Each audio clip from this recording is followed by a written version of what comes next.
What's the story, Morning Glory? What's the word, Hummingbird? Thank you so much for clicking on my channel and for joining me for this review of Love and Marriage Huntsville Season 8, Episode 7, Love and Lockup. So we are still at Nell's birthday party.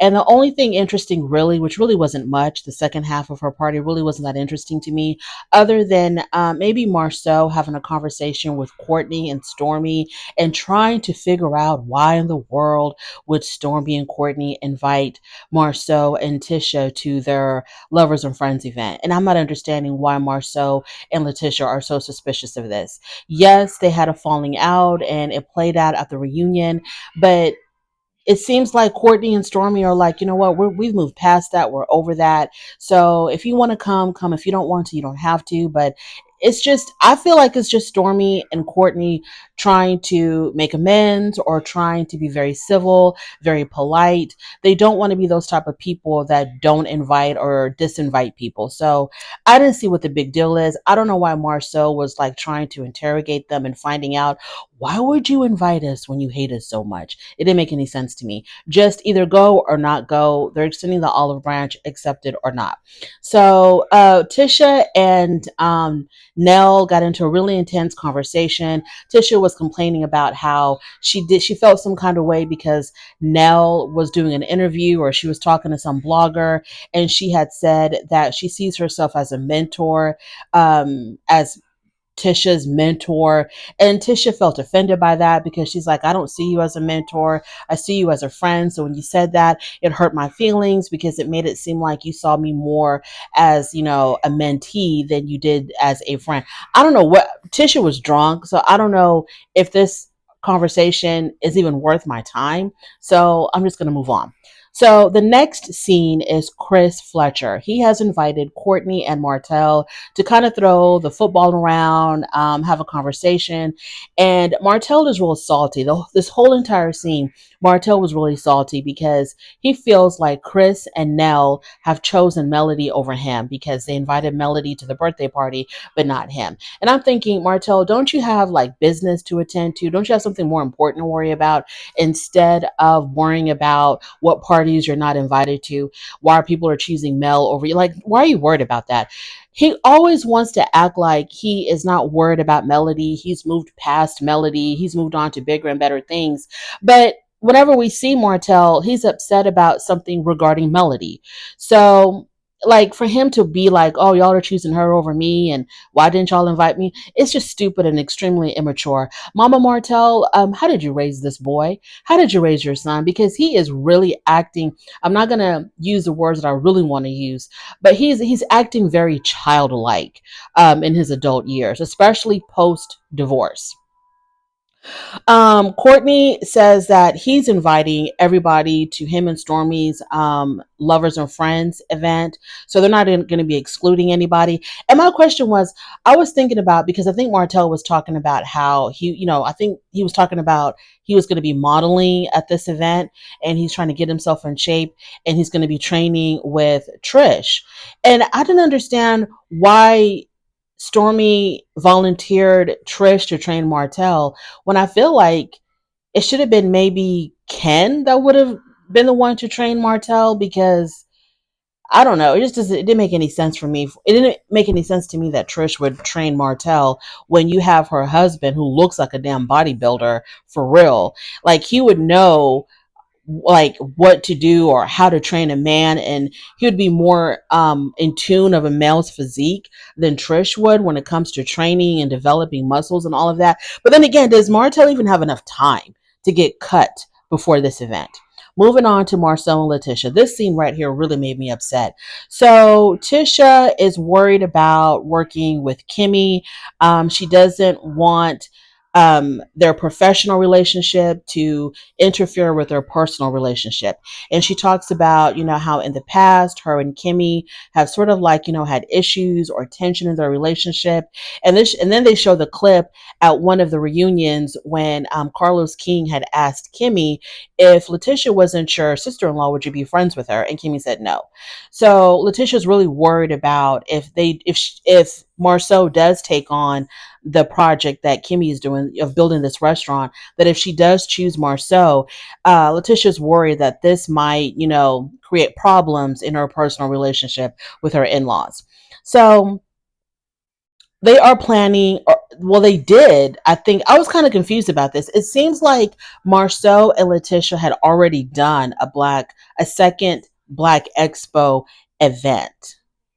It seemed like it was already done, but in this scene, it appeared like they were talking about planning it, or it hadn't occurred yet, because they had wanted Mel to speak at the Black Expo event, but Mel had told them that she had other engagements, so she couldn't attend the event. And they think that it was probably more so because Mel right now is not feeling more so, and maybe that was a real reason why she didn't want to attend the second Black event. Marcel tells Tisha that Melody and Martel's fighting impacts them, which is a lot of hogwash. Melody and Martel's issues, if you don't want their issues to impact you, then you don't let their issues impact you. You just ignore it. But he acts like, he's just bombarded with questions about Melody and Martel that he has no choice but to answer them. He's just messy. Marceau is extremely messy. I think out of all the men, he's probably the messiest because he loves to gossip. He loves to talk about dirt on other people. So for him to say, well, their issues impact us, no, it doesn't. You put yourself in their issues. You want to talk about Mel and Martel. So Marceau said that the local news, okay, the local news contacted him with all the issues going on in the city with murders and rapes and, socioeconomic issues. People living paycheck to paycheck. People can't afford groceries. All this stuff going on in Huntsville. The local news contacted you, Marceau, to ask you about whether or not you were the bald-headed Black man that Melody had filed charges against. Be for real, Marceau, be for real. He says the news contacted him because they wanted to know, well, if he was that bald-headed Black man that was charged with harassing Melody. Nobody thought that, Martel. Nobody for us, unless it was some dumb fool at the newsroom who thought that, who had never heard of Love and Marriage Huntsville. Nobody thought that it could have been you, or they didn't know who Martel Holt was. Like what? Anyways, so he says that somebody thought that it was him, so they contacted him to figure out if he was the one. And instead of him just let's give Marceau the benefit of the doubt. Let's say the news did contact him, and they're like, "Oh my God, we found out that Melody Holt filed charges against a Martel Holt. Are you Martel Holt?" All he had to do was say, "No, I'm not. Thank you. That's not me," and just leave it at that. But no, he had to give a full blown interview and give his thoughts and opinions about the whole entire situation. He's a hot mess. Marceau is a hot mess. He just wants to be involved with the mess. And he was really excited. He probably peed in his pants because he was so excited when the news contacted him, asking him anything about Melody and Martel Holt. So Tisha brings up how she's really tired of being nice to these women and playing nice with these women. And she said that she's going to have more of a backbone and that she's going to start speaking out more and she's going to start setting boundaries and say exactly what's on her mind. She's not going to be quiet, sweet Letitia anymore. And Marceau tells her that she also has to take accountability. And that word accountability seems to be a trigger for Tisha because like her whole entire mood changed when he said that. At first she was like, you can take your accountability and get the hell out of my face. But then as he was like walking away, she was like, wait a minute, what do you mean I got to take more accountability? So Marceau tells her that she gets really defensive when she's called out on something or when she's confronted with something by the other people or the other women on the show. She gets really defensive. Tisha tells him that he always calls her out on every little mistake that she makes. And he says he doesn't do that. That's exactly what he does. He does do that. He likes to point out everything wrong that Tisha does because I don't know what it is about Marceau, but he really carries himself like he's some type of a father figure or some type of a life coach to Letitia more than he is a husband. He's always trying to teach her life lessons. He's always trying to point out her mistakes so she can learn from them. And it's a very strange relationship. And I don't know how Tisha puts up with it because he's not perfect. Marcel does walk around like he is, Mr. Perfection, like he's never done anything wrong, that we all should aspire to be like him. But I know that Marcel, and I think he does this to deflect from his own, what's really going on with him and the things that he does. So he likes to point out all the wrong in his wife so that she doesn't have time to point out all the wrong things that he does. So Marceau says, you think these are the only mistakes that you've made? And she was really hurt by that when he said that. And Marceau said that he's not going to bring it up anymore. He says, okay, if this is too sensitive of a topic for you and you can't handle this conversation, I'm not going to bring up, you being accountable anymore. I am not going to mention the word accountability anymore. I'm just going to sweep it under the rug. I don't know why he's got to talk to her like that. Like she's less than his equal. Like she's like a child to him. It's very, very disrespectful. And I don't know how Letitia puts up with it. I can only say if he's like this on camera, I know he's a nightmare off camera. Moving on to Stormy. So Stormy meets up with Melody for sushi. They talk about Sunny and Moses. They talk about how Stormy attended, the podcast event that Melody and Carlos were holding. And Stormy said that Sunny should have been a little bit more humble at that event. When she came out on stage with Moses, she was kind of like, yeah, he chose me. Yes, I'm that girl. I'm the one he picked. I'm the wife. I got the ring. And so Stormy was saying that, she should have been a little bit more humble. Like, you know what? I feel really bad about how all of this, came about. I feel bad that we hurt Destiny in the process, but we can't help falling in love. So, we have a lot of sympathy for her, and it is what it is. But instead she just came out really boastful, very like, he chose me, he didn't want her. And Stormy really didn't like that. Then they talk about Letitia. They said that, she was super hyper at the party, like super drunk at the party. Both were surprised that Letitia and Nell had gotten into it. I really wasn't, because this shit was drunk. I can't really put too much on that because, the girl wasn't in her right mind. Then they talk about Stormy's upcoming event, and Stormy tells Melody that Martell was invited to the Lovers and Friends event. And when Mel heard this, she politely disinvited herself. She was like, well, okay, well, if you're going to invite him, then I will not be there, respectfully. Moving on to Trish. So Trish is training Martell. They're both at the gym. I think Trish acts really weird around Martell. Maybe because this is her first time being on TV and she's kind of nervous or whatever. But whenever she's around Martell, to me, it kind of makes me upset because, like, does she not know that Martell is a real jerk? And the way she kind of tiptoes around him and acts really timid and shy around him, like, I'm not understanding. So, she's training Martell. Martell said he's not looking forward to it because he doesn't really want to work out with a woman. He made a comment that Marceau could have had Trisha back in the day. So they're having a conversation about who does Trisha know? How long has she known everybody? And she said that she's known Marceau the longest. They used to go to school together or something. I don't know. And so Martell then was like, well, I bet you back in the day Marceau could have pulled you.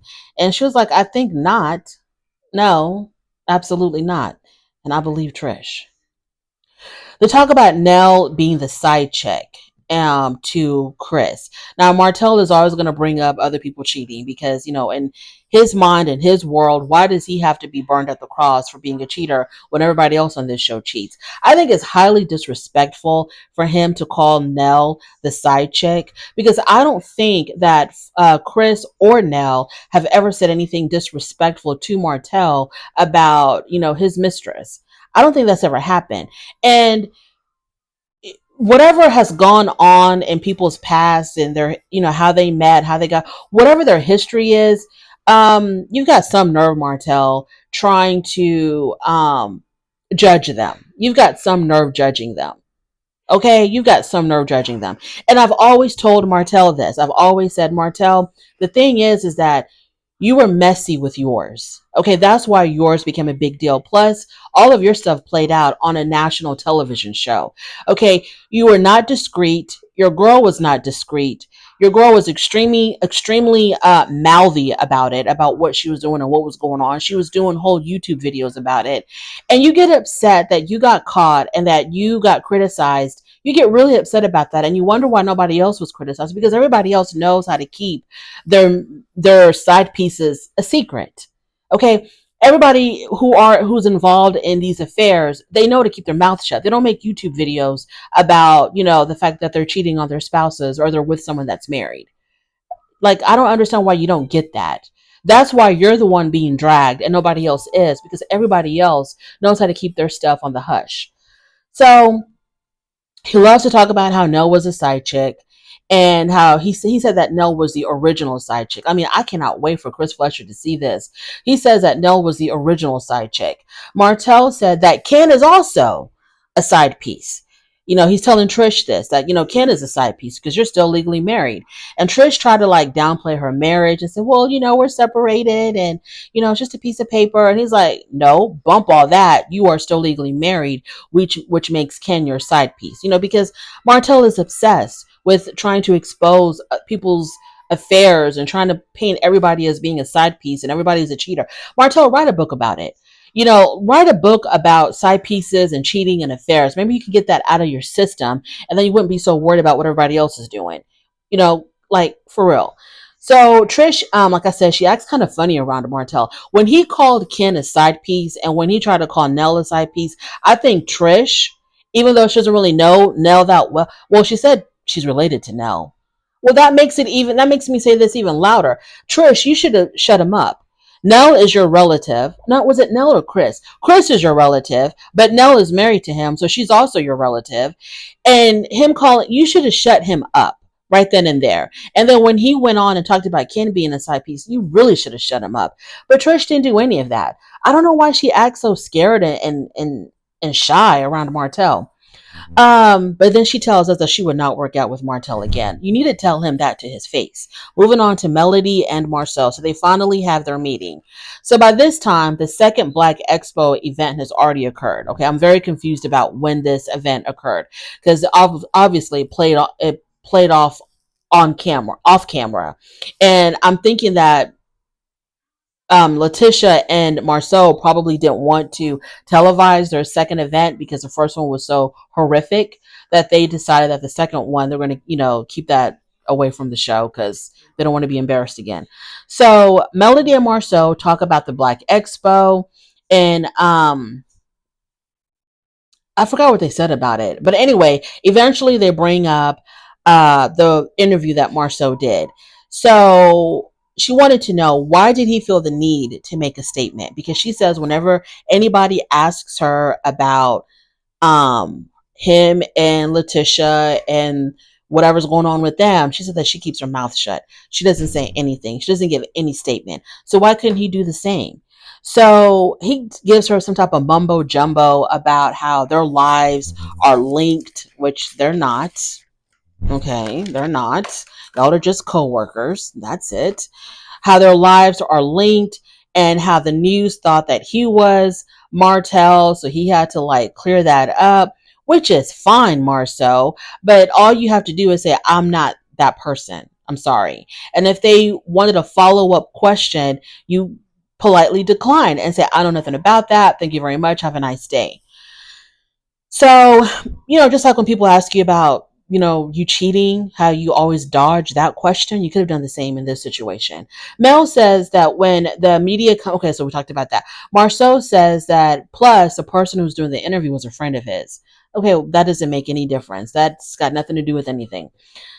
So I guess him and the interviewer were texting each other back and forth about this. I don't know if the interview was taking place through text or what the hell was going on, but he had some of the statements on his phone. And so Melody wanted to see it. So he showed it to her. And one of the things that he had said was, he had said to the interviewer, Free Martell. And that got Melody really upset. And she was like, nah, free Tish, free Tisha, forget about Free Martell, free Tisha. And I'm like, hell yeah, free Tisha, because Tisha is really trapped. She's trapped in this horrible marriage to Marceau. Yes, free Tisha. But as far as Marceau, he's just being messy. He talked to those people because he was being messy. Like I said, he probably got really excited when somebody asked him about Martell and Melody. And, that's that. He's just being messy. He loves to gossip. I ain't got nothing else. Thank you so much for joining me. I really do appreciate it. On your way out, please don't forget to rate the video. If you like this content, subscribe to my channel, and I'll definitely talk to you later.